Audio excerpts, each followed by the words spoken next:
கல்யாணத்துக்கு போயிட்டு மஞ்சா குடுவனுக்கு வேற போகணும். இப்பவே நேரம் ஆயிடுச்சு. சட்டையை தேய்ச்சிட்டியா இல்லையா?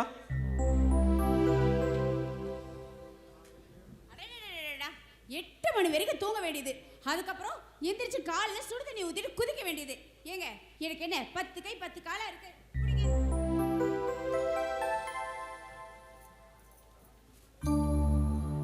வெளியே போறீங்களே, ஒரு தலைய கூட உங்களால ஒழுங்கா சீவ முடியாதா?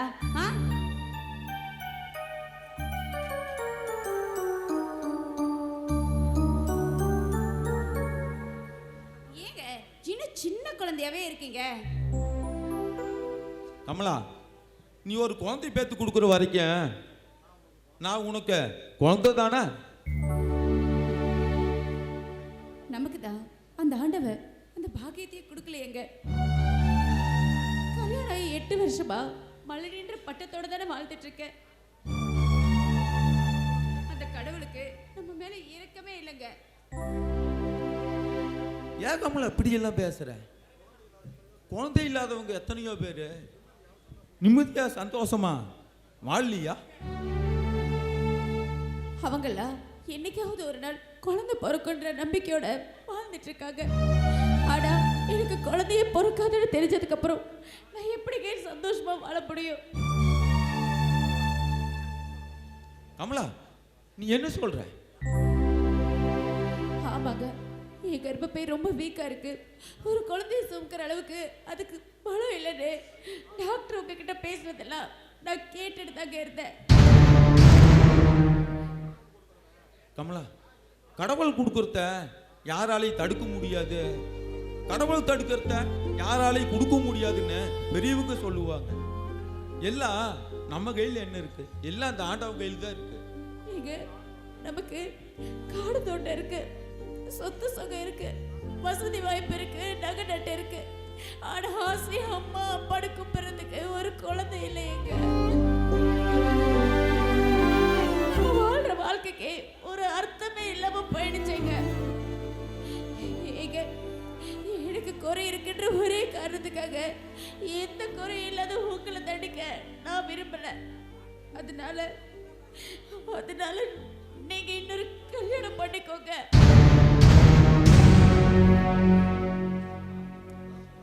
கமலா, நான் உனக்கு ஏதாவது குறை வச்சிட்டுனா?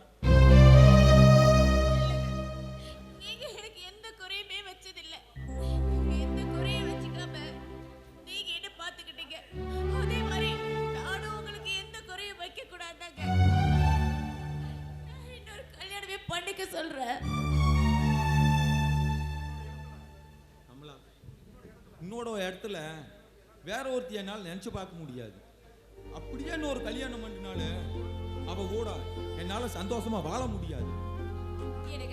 நான் தானங்க உங்களுக்கு கல்யாணம் பண்ணி வைக்கிறேன். நான் என்ன கல்யாணம் பண்ணிக்கிட்டு என்னை விட்டுட்டு போயிருங்க நான் சொல்றேன். இல்லையே, நம்ம எல்லாரும் ஒண்ணா ஒரே குடும்பமா சந்தோஷமா வாழலாம் தாங்க சொல்றேன். இங்க பாருங்க, நீங்க என் மேல் உயிரையே வச்சிருக்கிறது உண்மைதான். நான் எது சொன்னாலும் கேட்பீங்கன்ற நம்பிக்கையை நீங்க நிறைவேற்றி தான் ஆகணும். நான் பார்க்குற பிள்ளைய நீங்க கல்யாணம் பண்ணிக்கணும். அப்படி இல்லைடா உங்க கமலாவை நீங்க உசுரோட பார்க்க முடியாது.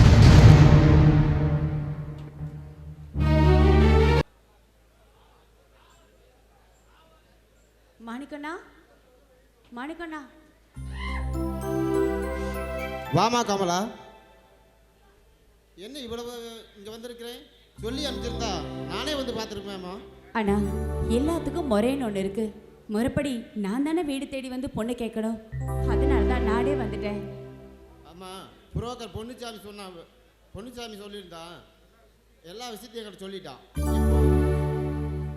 நானே ரொம்ப ஏழைமா, ரேஷன் அரிசி சாப்பிட்டு ரொம்ப கஷ்டமாக இருக்கிறோம். ஆனால் நீங்களும் ரொம்ப பணக்காரங்க.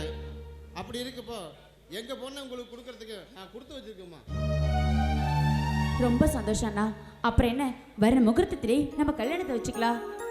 அம்மா, எனக்கு ஒரு சந்தேகம் கேட்கலாமா? அண்ணா, நீங்க எதுவா இருந்தாலும் என்கிட்ட தாராளமா கேளுங்கண்ணா. அம்மா, இப்போ உனக்கு குழந்தை இல்லைங்கிறதுனால என் தங்கச்ச 2ஆம் தரமாக உங்கள் புருஷனுக்கு கேட்க வந்திருக்கேன். நாளைக்கு என் தங்கச்சிக்கு குழந்தை இல்லைன்னா 3ஆம் தரமாக இன்னொரு கல்யாணம் பண்ணப்பீங்க. தங்கச்சியினுடைய வாழ்க்கை வாழா வெட்டியா போயிருமேம்மா. நீங்க அப்படி நினைக்காதீங்கண்ணா. அந்த ஆண்டவன் அப்படியெல்லாம் விட மாட்டாரு. ஜெயா பாருங்களேன், நல்லபடியா குழந்தை குட்டியோட சந்தோஷமா தான் வாழ போறா.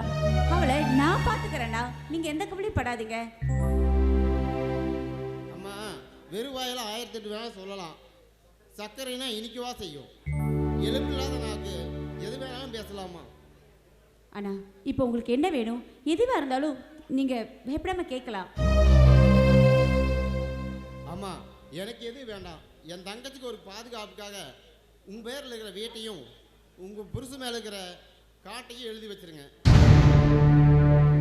அப்புறம் கல்யாணத்துக்கு தேவையான செலவு நகை எல்லாமே ஏத்துக்கிற மாதிரி இருந்ததுன்னா அடுத்த முகூர்த்தத்திலேயே கல்யாணத்தை வச்சுக்கலாமா. இவ்வளவு தானே. என் பேர்ல இருக்க வீட்டையும் என் புருஷன் பேர்ல இருக்கிற காட்டையும் நான் ஜெயா பேர்ல எழுதி வச்சுறேன். என்னோட நகை நெட்ல பாதிய அவளுக்கு கொடுத்துறேன். கல்யாண செலவு சீர் செலவு எல்லாமே நானே பாத்துக்கிறேன். போதுமாண்ணா? சரிம்மா. சரிண்ணா, நான் போய் கல்யாணம் ஏற்பாடு பண்றேன். சரிம்மா, தேங்க்யூ.